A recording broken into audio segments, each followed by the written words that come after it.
ఎమ్మెల్యేలు ఎమ్మెల్సీలు పెద్దపల్లి జిల్లా రామగుండం ఎన్డీపీసీ నుంచి మాజీ మంత్రి కేటీఆర్ ఆధ్వర్యంలో మేడుగట్టుకు బయలుదేరారు. ఈ సందర్భంగా గోదావరి కనిలో సింగరేణి క్వార్టర్స్ లో కోల్పోతున్న బాధితులు ప్లకార్డులతో కేటీఆర్ ఎదుట మౌన ప్రదర్శన చేపట్టారు.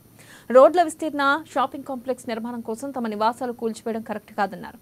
దీనిపై అసెంబ్లీలో చర్చించి తమకు న్యాయం చేయాలని కోరారు. ఇక ఈ విషయంలో కేటీఆర్ సానుకూలంగా స్పందించారు.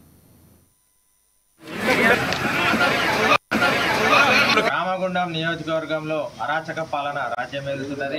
సింగరేణి కార్మికులను రాచి రంపాన పెడుతున్నారు. మరి రోడ్డు వెడల్పు అనే కుట్రతోటి రోడ్డుకు రెండు వైపులా తీయకుండా ఒకవైపే తీస్తూ దాదాపు 82 కోటర్లను తీయాలనే దుస్సాహసానికి పూనుకున్నారు. మరి సహజ న్యాయ సూత్రాలు రోడ్డుకు రెండు వైపులా తీయాలి. ఒకవైపు తీయాలంటే మరి 20 ఫీట్లు, 30 ఫీట్లు, 40 ఫీట్లు దాకా ఒక వరుస కోటర్ తీస్తే సరిపోతుంది. కానీ 3 కోటర్లు తీయడం అనేది ల్యాండ్ గ్రాబ్ చేసి షాపింగ్ కాంప్లెక్స్ నిర్మించడం, ప్రజల జీవితాలను ఇళ్లను కూల్చి షాపింగ్ కాంప్లెక్స్ నిర్మించడం అవివేకమైన చర్య. దీనికి ఏ అనుమతి లేదు. మరి భారత రాజ్యాంగ వ్యవస్థలో మనం చట్ట ప్రకారం ఉండాల్సిన వాళ్ళము. మరి సిడిఎంఏ అనుమతి లేదు, కౌన్సిల్ అనుమతి లేదు, స్టాండింగ్ కౌన్సిల్ అనుమతి లేదు, సింగరేణి డైరెక్టర్స్ అనుమతి లేదు, ఏ కాగితం లేదు. కానీ ఏకపక్షంగా ఏదో నిరంకుశ రాజరిక వ్యవస్థ పోకడలో ఇక్కడ ఎమ్మెల్యే వివరిస్తున్నాడు. మరి కార్మికులందరూ భయాందోళనలో ఉన్నారు.